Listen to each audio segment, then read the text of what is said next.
കർത്താവിൻ്റെ പരിശുദ്ധ നാമം വാഴ്ത്തപ്പെടുമാറാകട്ടെ. എഫെസ്യർ ലേഖനം 2-ാം അധ്യായം അതിൻ്റെ 3-ാമത്തെ വാക്യം.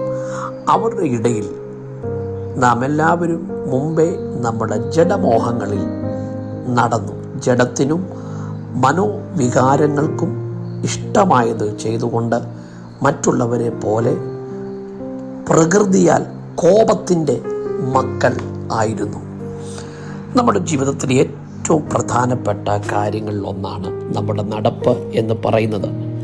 നടപ്പെന്ന് പറയുമ്പോൾ ആക്ഷരികമായുള്ള നടപ്പിനെ കുറിച്ചല്ല പ്രതിപാദിക്കുന്നത്. ദൈവമക്കളായതിനു ശേഷം നമ്മുടെ സംസാരങ്ങളെയും പ്രധാനമായും നമ്മുടെ പ്രവർത്തനങ്ങളെയും ആണ് സൂചിപ്പിക്കുന്നത്. നാം കൃപയിലേക്ക് വരുന്നതിന് മുമ്പേ നമ്മൾ എങ്ങനെയാണോ നടക്കുമായിരുന്നു, പ്രമാണമില്ലാത്തിരുന്ന കാലത്ത്, എന്നാൽ കൃപയിലേക്ക് വന്ന ശേഷം നമുക്കിഷ്ടമുള്ളതുപോലെ നടക്കാൻ പാടില്ല. പ്രിയരെ, അതാണ് ഇവിടെ പൗലോസ്ലീഹ നമ്മോട് വ്യക്തമാക്കി പറയുന്ന വാക്യം. ക്രിസ്തുവിൽ വരുന്നതിന് മുമ്പേ ഉള്ള നമ്മുടെ നടപ്പിനെയാണ് ഇവിടെ സൂചിപ്പിക്കുന്നത്. അന്ന് ദൈവത്തിൻ്റെ ഇഷ്ടങ്ങൾക്ക് പകരം ജഡത്തിൻ്റെ ഇഷ്ടങ്ങളിൽ നടന്നു.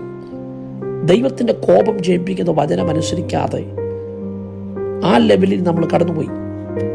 അന്ന് നമ്മുടെ ഇഷ്ടമനുസരിച്ച് നാം ഓരോ നിലവാരത്തിൽ ജീവിച്ചു. എന്നാൽ അതിൽ നിന്ന് ഏറെ വ്യത്യസ്തമാണ് നമ്മുടെ ഇന്നത്തെ നടപ്പ്. കൊലോസ്യർ ലേഖനം 1:10 പറയുന്നു, നിങ്ങൾ പൂർണ്ണ പ്രസാദത്തിന് കർത്താവിന് യോഗ്യമാവണ്ണം നടന്ന് ക്രിസ്തുവിൽ വരുന്നതിന് മുമ്പേ വരെയുള്ള ആ നടപ്പ് ജഡത്തിൻ്റെ ആഗ്രഹങ്ങൾക്കൊത്തവണ്ണം നടന്നുവെങ്കിൽ ക്രിസ്തുവിൽ വന്നതിന് ശേഷം സ്വന്തം ഇഷ്ടങ്ങൾക്ക് ജീവിക്കേണ്ടവരല്ല നമ്മൾ. ദൈവത്തിൻ്റെ ഇഷ്ടത്തിനും ദൈവത്തിൻ്റെ വചനത്തിൻ്റെ പ്രമാണത്തിനും ഒത്തവണ്ണം നാം ജീവിക്കണം. ഈ ജീവിതം ദൈവത്തെ പ്രസാദിപ്പിച്ച് വചനം പ്രമാണിച്ച് നാം ഓരോരുത്തരും ജീവിക്കേണ്ടത് ആവശ്യമാണ്. ജഡത്തിൻ്റെ പ്രവർത്തികളെ വിട്ട്, ലോകത്തിൻ്റെ ചിന്തകളെ വിട്ട് ദൈവത്തിൻ്റെ കൃപയനുസരിച്ച് വേണം നാം ഓരോരുത്തരും ജീവിക്കുവാൻ. ക്രിസ്തുവിൽ വന്ന ശേഷം നമ്മുടെ വാക്കിനും നടപ്പിനും പ്രവർത്തികൾക്കും ചിന്തകൾക്കും എല്ലാറ്റിനും വ്യത്യാസമുള്ളവരായിരിക്കണം. ക്രിസ്തുവിൽ വന്ന ശേഷം നമ്മുടെ നടപ്പ് ഏതെല്ലാം രീതിയിലാക്കണം എന്ന് നാം സ്വയം വിലയിരുത്തണം. നാം വെളിച്ചത്തിൽ നടന്നു. 1 പത്രോസ് ലേഖനം 2:9 പറയുന്നു, അന്ധകാരത്തിൽ തന്നെ അത്ഭുത പ്രകാശത്തിലേക്ക് വിളിച്ചവൻ്റെ സൽഗുണങ്ങളെ ഘോഷിപ്പാൻ തക്കവണ്ണം തിരഞ്ഞെടുക്കപ്പെട്ട ഒരു ജാതിയും രാജകീയ പുരോഗതവും വിശുദ്ധ വംശവും സ്വന്തം ജനവുമാകുന്നു. ഒരിക്കൽ നാം ഓരോരുത്തരും അന്ധകാരത്തിൽ കിടന്നവരായിരുന്നു. എന്നാൽ അവിടെ നിന്ന് സർവശക്തനായ ദൈവം വെളിച്ചത്തിലേക്ക് നമ്മളെ കൊണ്ടുവന്നത്. ഇനി നാം ഓരോരുത്തരും വെളിച്ചത്തിൽ നടക്കണം. ലോകത്തിൻ്റെ വെളിച്ചമായ യേശുവിൽ നടക്കണം. ഒരിക്കൽ വെളിച്ചത്തിൽ നടന്നവർ പിന്നെ ഇരുട്ടിലേക്ക് പോകരുത്. നാം ഓരോരുത്തരും വെളിച്ചത്തിൽ നടക്കണം. അതുകൊണ്ട് ഒരിക്കൽ നമ്മുടെ ഹൃദയങ്ങളിൽ പ്രകാശിച്ച വെളിച്ചത്തിനെ അനുസരിച്ച് വേണം നാം ഓരോരുത്തരും യാത്ര ചെയ്യുവാൻ. ആത്മാവിനെ അനുസരിച്ച് നടക്കണം. ഗലാത്യ ലേഖനം 5:10 പറയുന്ന നടപ്പ് എന്നൊരു വിഷയമാണല്ലോ ഈ ദിവസങ്ങളിൽ നാം ചിന്തിക്കുന്നത്.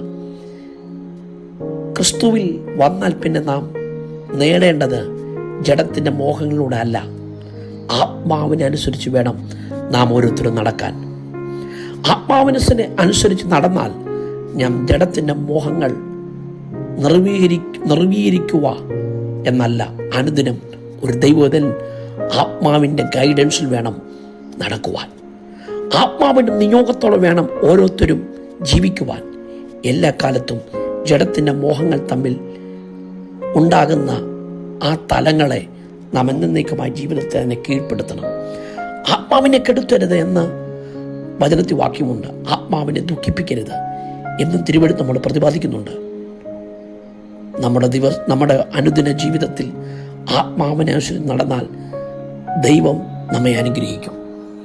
പ്രിയരെ, സ്നേഹത്തിൽ നടക്കണം. എഫെസ്യർ 5:2 പറയുന്നു, നമ്മുടെ നടപ്പ് സ്നേഹത്തിലായിരിക്കണം. ക്രിസ്തു നമ്മെ സ്നേഹിച്ചതുപോലെ നമ്മളും സ്നേഹത്തിൽ നടക്കണം.